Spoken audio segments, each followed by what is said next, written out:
Tu lui as volé son avenir. Tels furent les mots exacts que ma mère me hurla dans le couloir d'un tribunal. Tout ça parce que j'avais acheté ma propre maison à 22 ans sans un seul dollar de mes parents. Je la regardai droit dans les yeux et demandai. Est-ce qu'il lui reste seulement un avenir à voler? Je venais de rentrer de la quincaillerie, un sac de cheville pour plaques de plâtre dans une main.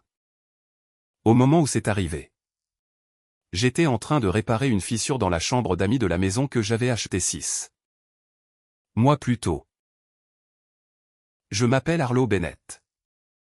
Et cette maison, petite, un peu biscornue par endroits, à moitié rénovée, était la première chose de ma vie qui m'appartenait entièrement. J'économisais pour cette maison depuis l'âge de 14 ans. Chaque boulot de babysitting, chaque été à tondre des pelouses.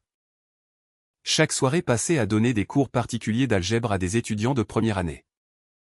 Tout allait sur un compte dont mes parents ignoraient même l'existence. À 22 ans, j'avais assez pour verser un acompte sur une maison à rénover dans un quartier calme de la banlieue de Nashville, dans le Tennessee.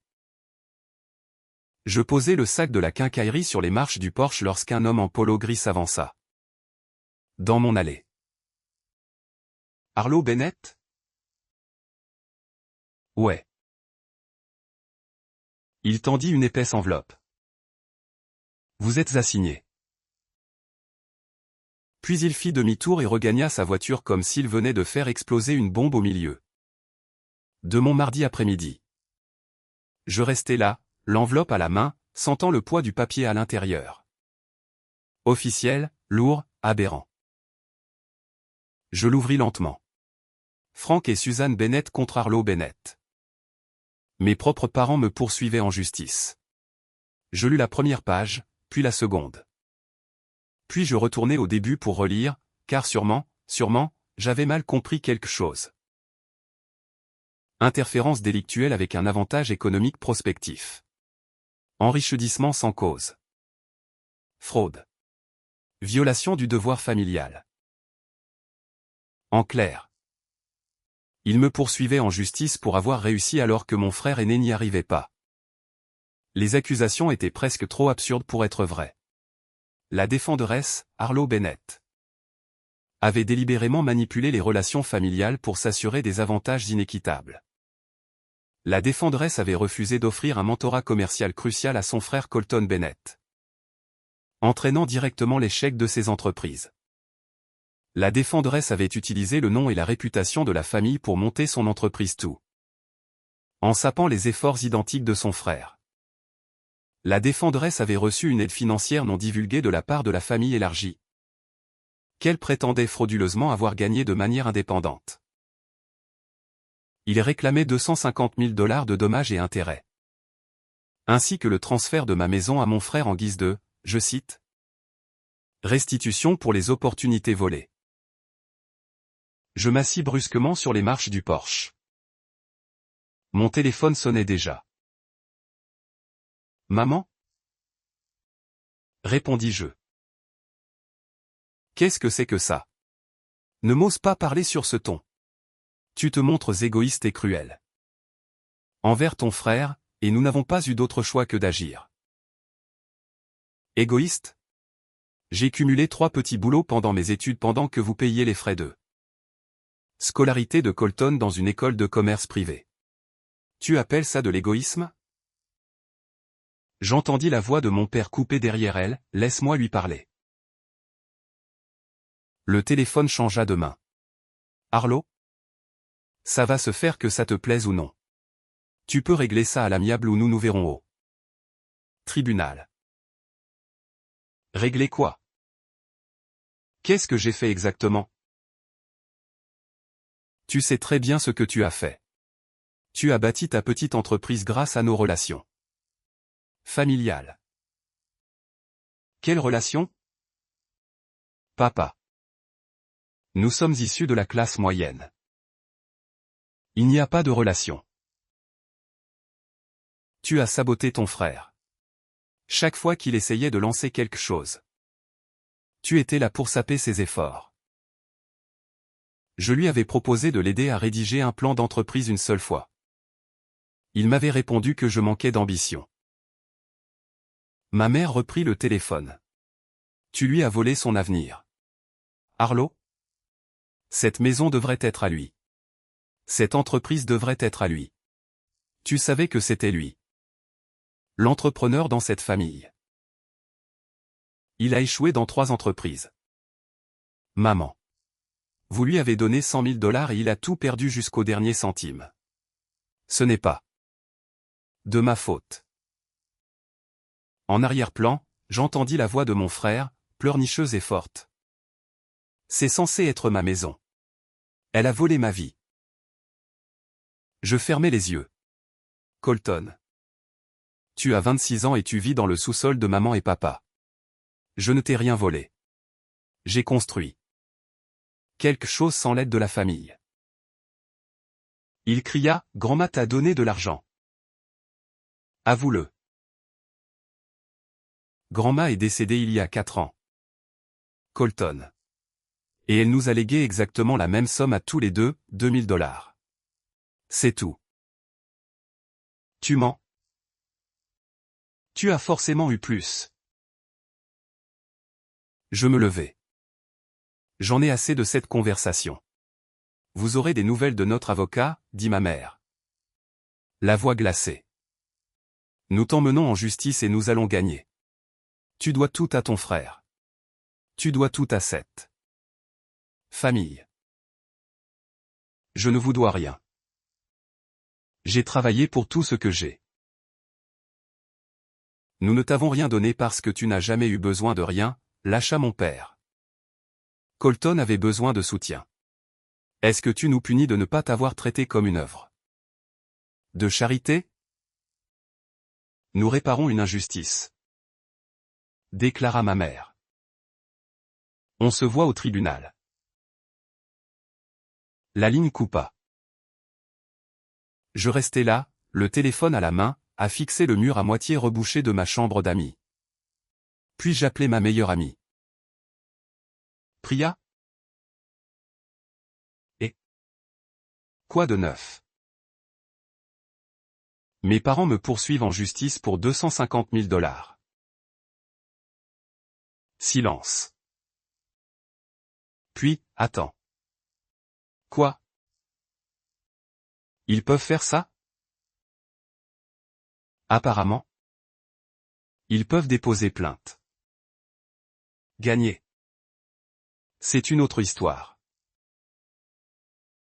C'est à cause de Colton, n'est-ce pas? Le petit prodige Colton. Qui a échoué dans littéralement tout ce qu'il a touché. Ouais. Ils prétendent que je l'ai saboté. Que j'ai utilisé des relations familiales pour réussir. Priya eut un rire sec et amer. Des relations familiales? Ton père est chef d'équipe dans un entrepôt et ta mère travaille à la comptabilité. Quelle relation? Je ne sais pas. Mais ils sont sérieux. Priya. Ils veulent ma maison. Alors bats-toi. Bec et ongles. Cette nuit-là. Je m'assis sur mon porche et repensai aux 8 dernières années de ma vie. J'avais 14 ans quand j'avais commencé à travailler. Non pas par envie. Mais parce que j'avais demandé 40 $ à mes parents pour rejoindre un club de robotique. Et mon père m'avait répondu, l'argent ne pousse pas dans les arbres. Si tu en veux, gagne-le. Cette même semaine. Colton avait reçu 500 $ pour un camp d'été pour jeunes entrepreneurs qu'il n'avait jamais terminé. J'avais commencé à faire du babysitting et à tondre des pelouses ce samedi-là. À la fin de l'été, j'avais économisé 800 $. Colton avait dépensé ses 500 $ en jeux vidéo et en plats à emporter. Quand j'eus 16 ans, j'ai reçu un vélo d'occasion trouvé dans les petites annonces. D'une valeur de 80 $, comme cadeau d'anniversaire. J'étais reconnaissante. Au moins, il m'avait offert quelque chose. 2 mois plus tard, Colton eut 16 ans et ils lui achetèrent un pick-up neuf. Coûtant 38 000 $.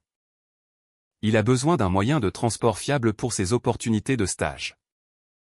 M'avait expliqué mon père quand j'avais interrogé cette différence. Colton n'avait jamais fait le moindre stage.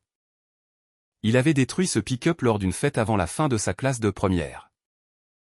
Il lui en avait acheté un autre. J'ai fait du vélo partout jusqu'à mes 18 ans.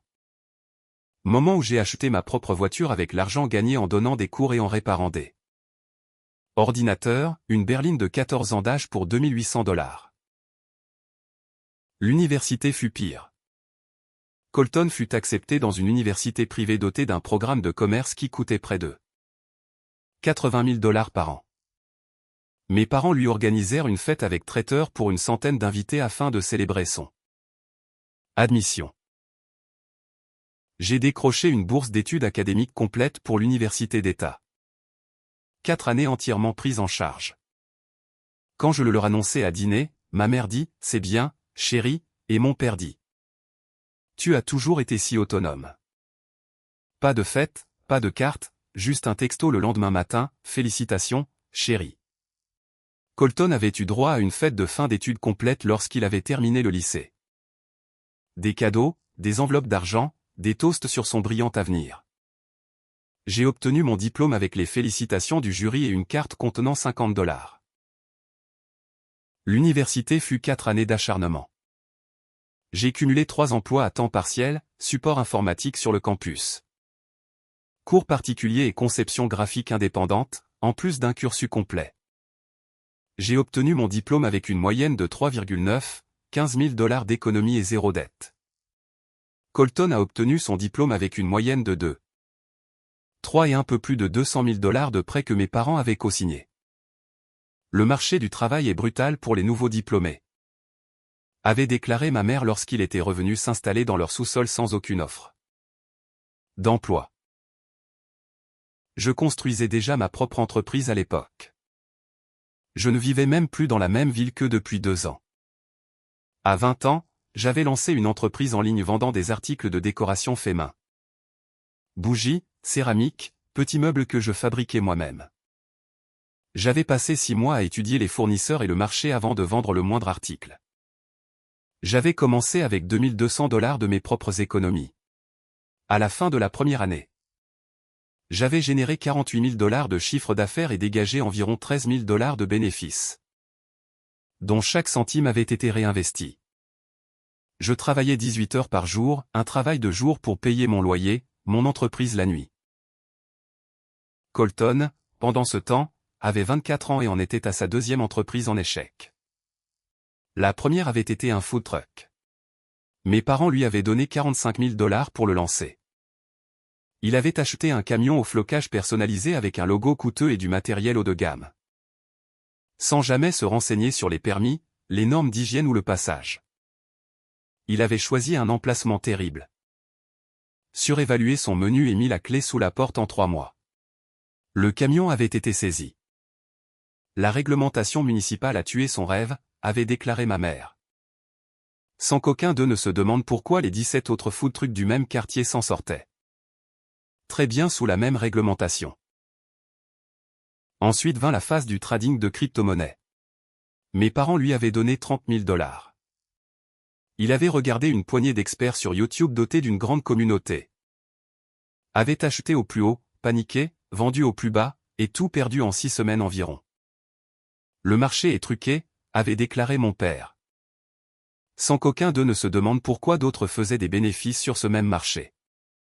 Exact. Puis le cabinet de conseil, 25 000 $ de mes parents. Colton avait loué un bureau au centre-ville pour 3 000 $ par mois. Dépensé 8 000 $ en images de marque et cartes de visite.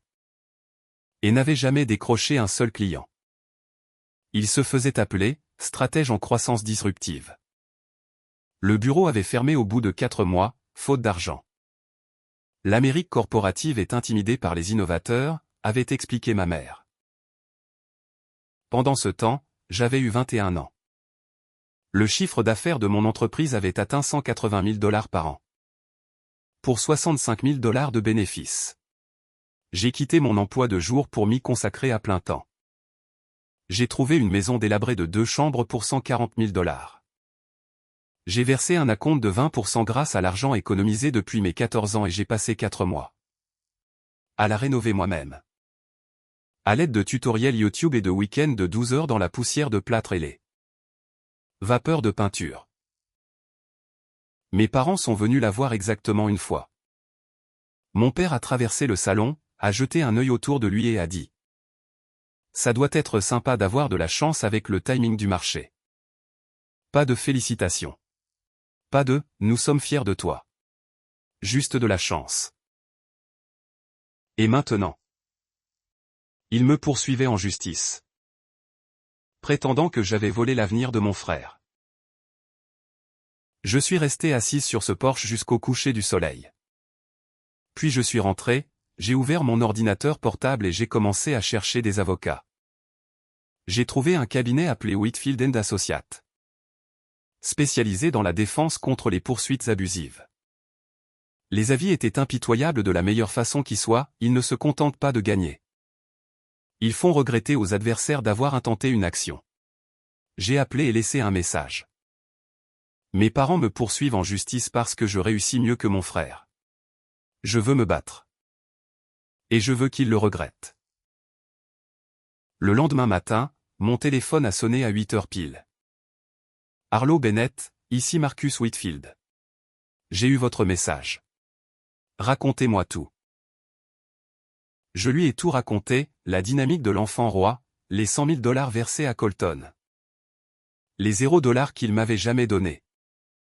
Le procès m'accusant d'avoir volé des opportunités que je n'avais jamais touchées. Il a écouté sans m'interrompre une seule fois. Quand j'ai eu terminé, il a dit, en 20 ans de pratique. C'est l'une des plaintes les plus frivoles que j'ai vues. Est-ce qu'ils peuvent gagner? Absolument pas. Leurs revendications n'ont aucun fondement juridique. Mais laissez-moi vous poser une question, Arlo. Voulez-vous simplement gagner ou voulez-vous marquer le coup? Quel genre de coup? Nous portons plainte à notre tour. Procédure abusive, poursuite malveillante. Intention de nuire et détresse émotionnelle. Nous leur faisons payer vos frais d'avocat. Nous rendons ce procès si coûteux et si public qu'aucun membre de votre famille n'osera plus jamais recommencer. J'y ai réfléchi exactement 3 secondes. Faisons d'eux un exemple. Bien. Il me faudra des documents. Avis d'imposition, relevé bancaire, papier de création d'entreprise, tout ce qui prouve votre version. J'ai 8 ans de déclaration de revenus. Chaque bulletin de salaire que j'ai jamais touché et tous les papiers de mon entreprise. Je vous envoie tout ce soir. Parfait. Ils vous accusent de fraude. D'avoir reçu de l'aide en cachette. Nous allons prouver que ce sont eux qui ont fraudé la justice. À minuit, j'avais constitué un document chronologique de 42 pages. Colton avait reçu 45 000 $ pour le food truck, plus 30 000 $ pour les cryptos. Plus 25 000 $ pour le cabinet de conseil. Plus de 200 000 $ de prêts étudiants co-signés. Investissement parental total dans mon frère, un peu plus de 300 000 $. Investissement total en moi, 0 $. Situation actuelle de Colton, environ 200 000 $ de dette. Vit dans le sous-sol de ses parents, 3 entreprises en échec. Ma situation actuelle, valeur nette d'un peu moins de 100 000 $, propriétaire d'entreprise. Propriétaire immobilière, 0 dette. J'ai intitulé l'email, preuve, et l'ai envoyé à Marcus Whitfield. Puis je suis allé me coucher et j'ai dormi mieux que depuis des mois. Car pour la première fois de ma vie, je ne baissais pas les bras en silence. 2 semaines après avoir embauché Whitfield, la demande reconventionnelle a été notifiée. J'étais à ma table de cuisine en train de préparer des commandes en ligne quand mon téléphone a sonné. Ils ont reçu l'assignation il y a 1 heure, a-t-il dit. Votre mère a appelé mon cabinet en hurlant. Qu'est-ce qu'elle a dit? Que vous êtes une fille ingrate? Que nous sommes tous des monstres? Qu'elle appelle le barreau de l'État? Panique classique. Ça se produit chaque fois que les gens réalisent qu'ils vont peut-être vraiment perdre. Ce soir-là, mon téléphone a explosé d'appels manqués. Des messages vocaux de ma mère, en pleurs, qualifiant cela d'abus sur personnes âgées. Ils avaient 56 ans. J'ai supprimé le message sans l'écouter jusqu'au bout. Un texto de Colton, t'es répugnante. J'espère que t'es contente d'avoir détruit cette famille. J'ai bloqué son numéro. Un texto de mon père. Ça va trop loin. Retire ta demande conventionnelle et nous retirerons la nôtre. Soyons adultes. Là-dessus. J'ai répondu. Vous m'avez poursuivi en justice les premiers. Je finis ce que vous avez commencé. Il n'a jamais répondu. Le lendemain, Priya est arrivée avec des plats à emporter et son téléphone déjà en main. Ta famille pète les plombs sur Facebook. Je ne suis même pas sur Facebook. Je sais. C'est pour ça que je te le montre. Ma mère avait publié un long message sur le fait qu'elle avait le cœur brisé. Qu'ils n'avaient fait qu'essayer d'inculquer à leur plus jeune fille le sens des obligations familiales, et qu'à la place, elle avait choisi l'argent plutôt que le sang. 200 commentaires s'étaient accumulés en dessous. Moitié sympathique, moitié sceptique. Ma tante Denise avait écrit, « Suzanne. Tu n'as pas payé les études de Colton et ses 3 entreprises. Qu'est-ce qu'Arlo a eu exactement ?» Ma tante n'a jamais eu de réponse. Mon oncle Ray avait commenté, « Bref, tu l'as puni d'être responsable. » Colton avait publié sa propre version. Un paragraphe sur la façon dont sa petite sœur avide s'était encanaillée avec des avocats contre ses propres parents à cause de quelques erreurs de gestion. Les commentaires en dessous étaient partagés, mais quelques-uns allaient droit au but. Combien d'argent vos parents vous ont-ils donné pour vos entreprises? Est-ce qu'elle a vraiment fait quelque chose de mal, ou vous êtes juste furieux qu'elle ait réussi? Mon téléphone sonna. Numéro inconnu. Arlo? C'est ta tante Denise. J'ai vu le message de ta mère. Je voulais entendre ta version. Je lui ai tout raconté, le procès, les 300 000 $ versés à Colton. Les 0 $ que j'avais jamais demandé ou reçus. Elle est restée silencieuse un long moment. Je savais qu'il le favorisait. Mais je ne réalisais pas que c'était à ce point. Pour ce que ça vaut. Je suis de ton camp. Et je l'ai dit clairement à ta mère dans les commentaires. 3 semaines plus tard, les dépositions ont commencé. La veille au soir, Marcus Whitfield m'a appelé, demain. Nous interrogeons vos parents. Je vais poser des questions très précises sur l'argent. Ce ne sera pas confortable pour eux. Votre rôle est de rester calme et de me laisser travailler. La déposition s'est déroulée dans une salle de réunion au centre-ville. Longue table. Greffier dans le coin. Mes parents sont arrivés avec leur avocat. Un homme nommé Callahan qui avait l'air mal à l'aise dès son arrivée. Ma mère refusa de croiser mon regard. Mon père fulmina tout le long. Il a fallu exactement 20 minutes à Marcus pour réduire à néant toute leur affaire. Combien d'argent avez-vous donné à Colton pour ses entreprises? 100 000 $. Et combien avez-vous donné à Arlo? Rien. Quelles actions spécifiques Arlo a-t-elle menées pour saboter Colton? Elle a refusé de l'aider.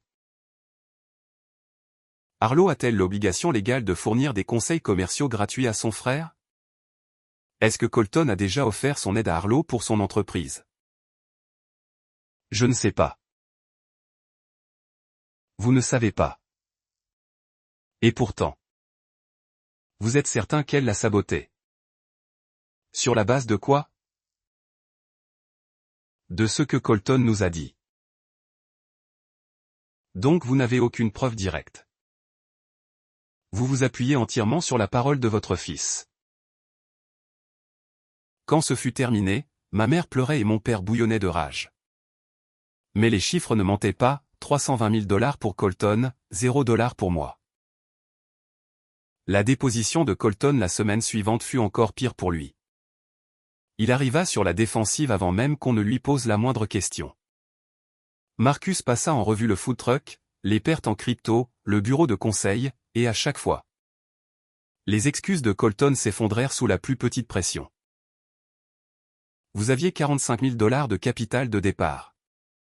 Plus que la plupart des nouvelles entreprises n'en voient jamais. Pourquoi avez-vous échoué? Je ne sais pas. Peut-être que les autres ont juste eu de la chance. Puis Marcus posa la question qui importait le plus. Vous prétendez Carlo a saboté vos projets. Lui avez-vous un jour explicitement demandé de l'aide? Colton hésita, pas dans ses mots exacts.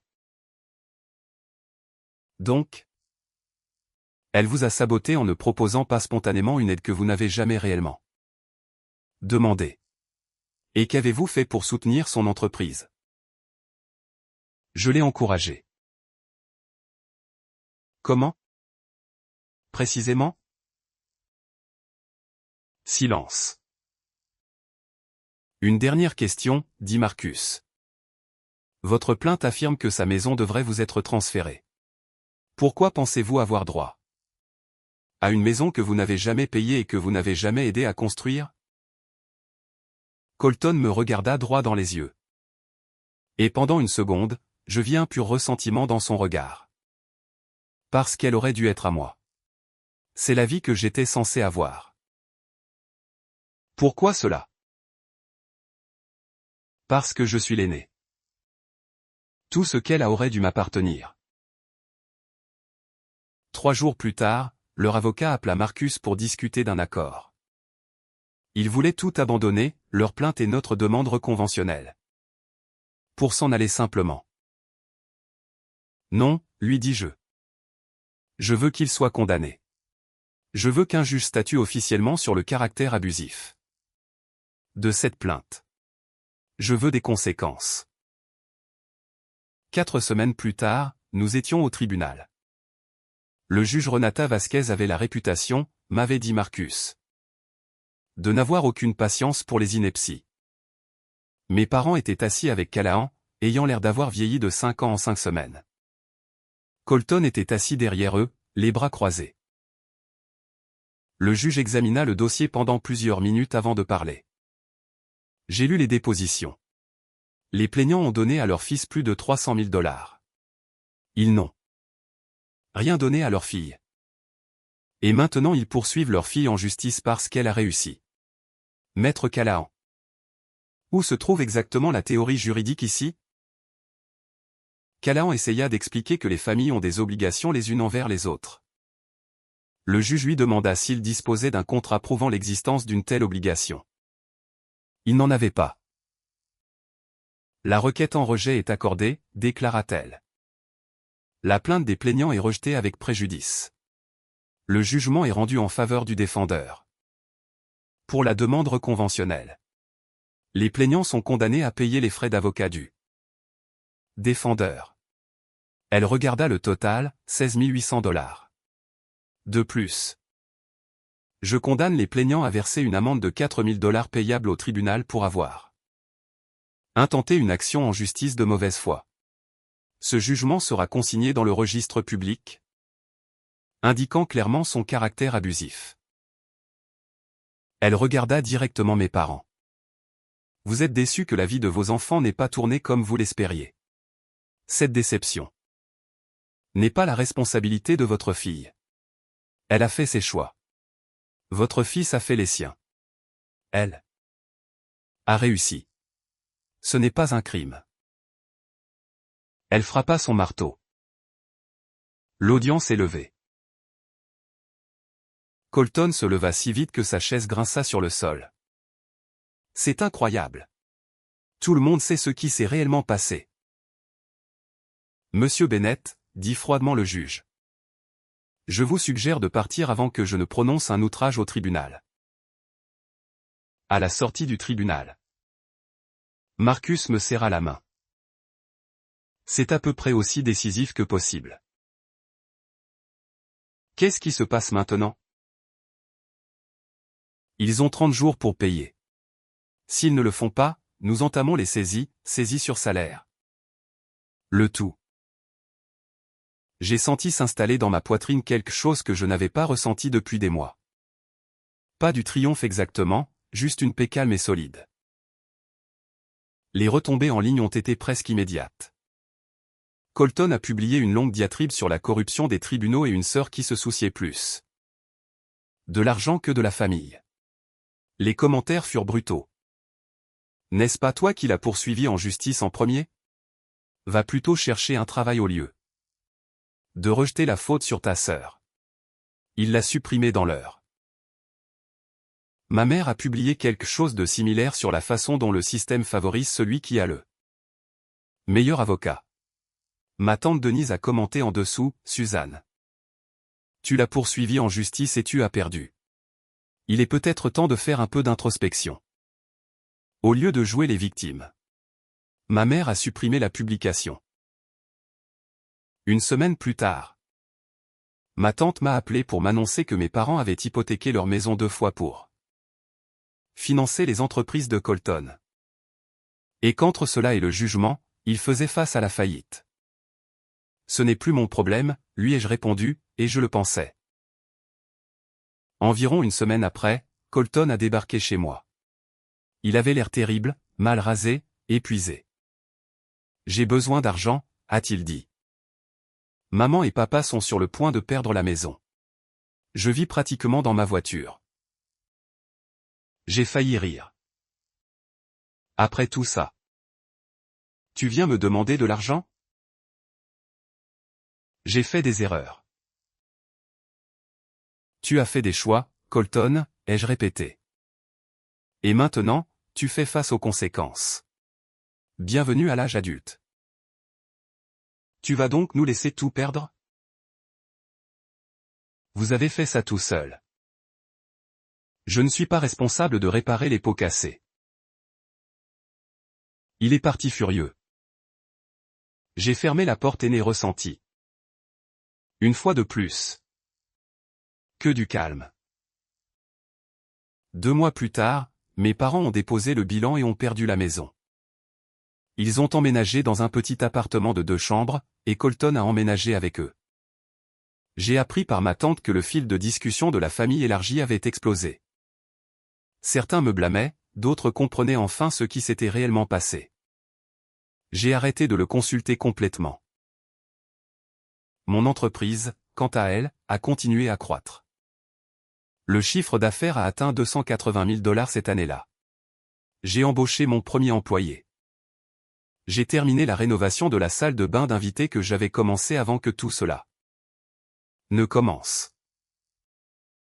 J'ai commencé à fréquenter quelqu'un, un entrepreneur nommé Owen. Rencontré lors d'un salon de l'amélioration de l'habitat. Sympathique, stable, imperméable au drame. Je lui ai parlé de ma famille lors de notre 3e rendez-vous. Ils t'ont poursuivi en justice? A-t-il demandé. Abasourdi. Oui. Parce que j'ai réussi et que leurs favoris non. C'est insensé. Ça l'était. Tu leur parles maintenant? Non. Et je ne compte pas le faire. Bien. A-t-il dit. Ça demande de la force. 6 mois après le procès, j'ai reçu une lettre par la poste de mon père. J'ai failli la jeter sans l'ouvrir, mais la curiosité l'a emporté. Arlo, je ne m'attends pas à une réponse. Mais j'avais besoin de l'écrire quand même. Ta mère et moi avions tort sur la façon dont nous vous avons traité différemment, ton frère et toi, sur le procès. Sur le fait de croire que tu nous devais de réparer nos propres erreurs. Nous t'avons répété pendant des ados que tu étais autonome parce que c'était plus facile que d'admettre que nous étions trop fatigués pour t'accorder l'attention que Colton exigeait. C'était notre échec. Pas le tien. Tu as bâti quelque chose de remarquable entièrement par toi-même. Et au lieu d'être fier, nous t'avons envié parce que tu nous rappelais ce que nous avions raté avec ton frère. Je suis désolé. Ta mère est désolée. Je sais que c'est trop tard. Je voulais juste que tu saches que tu avais raison sur toute la ligne. J'ai lu la lettre 2 fois, les plier et les ranger dans un tiroir. Je n'ai pas répondu. Peut-être un jour. Pas encore. 2 ans ont passé. J'étais dans un café en train de passer en revue les chiffres trimestriels quand Colton est entré. Il portait un uniforme de vendeur, était plus mince, les cheveux coupés courts et de façon pratique. Sans le look stylé qu'il passait 1 heure à soigner autrefois. Il m'a vu et s'est figé. Il s'est approché lentement. Je peux m'asseoir juste 1 minute? J'ai désigné la chaise. Je ne suis pas là pour de l'argent, a-t-il dit immédiatement. Je voulais juste dire ce que j'aurais dû dire il y a 2 ans. Je suis désolé pour le procès. Pour l'arrogance, pour tout ça. J'ai détruit ma propre vie. Arlo, tu n'y es pour rien. Il avait l'air vraiment différent, brisé et reconstruit en quelque chose de plus honnête. Je suis en thérapie depuis 1 an et demi, a-t-il dit. Une vraie thérapie. Celle où on regarde vraiment ce qu'on a fait de mal au lieu de rejeter la faute sur tout le monde. Qu'est-ce que tu as compris? Que j'ai passé 26 ans à penser que le monde me devait la réussite parce que j'étais l'aîné. Parce que maman et papa croyaient en moi quoi qu'il arrive. Mais je n'ai jamais vraiment fait le travail. Je voulais les résultats sans l'effort. Toucher le fond est ce qui a fini par rendre cela impossible. À ignorer. Tu en es où maintenant? Assistant manager au magasin. Je rembourse maman et papa à hauteur de $50 par mois. Je prends des cours du soir et j'apprends les vrais principes du commerce cette fois. Ça prendra des années, mais je le fais bien. Je l'ai observé un long moment. Cela ne ressemblait pas à de la manipulation. Cela ressemblait à quelqu'un qui s'était réellement effondré et se reconstruisait lentement. J'apprécie tes excuses, ai-je dit. Je ne sais pas si je peux te laisser à nouveau entrer dans ma vie. Peut-être un jour. Pas maintenant. C'est plus que juste. A-t-il dit en se levant pour partir. Prends soin de toi. Arlo. Toi aussi. 1 an après cette rencontre, mon chiffre d'affaires annuel a dépassé le demi-million de dollars. J'ai embauché 2 employés supplémentaires et j'ai emménagé dans de vrais bureaux. Owen et moi avons emménagé ensemble, nos vies se fondant lentement et naturellement. Un soir, mon père a appelé. Colton a été promu manager à plein temps, a-t-il dit. Il s'en sort très bien. Il nous a remboursé un autre morceau ce mois-ci. Papa. Arlo? Je ne m'attends à rien de ta part. Mais ta mère et moi sommes fiers de toi. On aurait dû le dire il y a 20 ans. La gorge m'a serré. Merci. Papa. 1 an plus tard, une lettre est arrivée avec un chèque de banque à l'intérieur, $16 800. Le montant exact du jugement initial. Colton voulait que tu aies ça, m'a écrit mon père. Ça lui a pris 2 ans pour l'économiser. Mais il tenait à ce que tu saches qu'il prend les choses au sérieux pour tout réparer. J'ai appelé Colton ce soir-là. J'ai reçu le chèque. Pas besoin de faire ça. Le jugement était contre maman et papa. Pas contre toi. Je sais. Mais c'était mon procès. Mon sentiment d'entitlement qui avait déclenché tout ça. Je devais en assumer la responsabilité. J'ai fini par faire don de la totalité de la somme à un fonds de bourse d'études destiné aux étudiants de première génération qui travaillaient pour payer leurs études. Des jeunes exactement comme j'avais été. J'ai envoyé un texto à Colton après coup, chèque encaissé, reversé à un fonds de bourse d'études. On est quitte. Sa réponse, c'est parfait. Merci. L'année suivante, Owen m'a demandé en mariage. Petite cérémonie. Amis proches. Ma tante Denise et mon oncle Ray de mon côté. Personne d'autre. Un mois avant le mariage, mon père a appelé. J'ai appris pour le mariage. Félicitations. Je sais qu'on n'est pas invité. Et je comprends pourquoi. Je voulais juste que tu saches qu'on est heureux pour toi.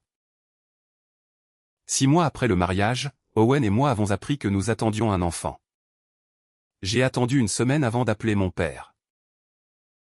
Nous allons avoir un bébé. Silence.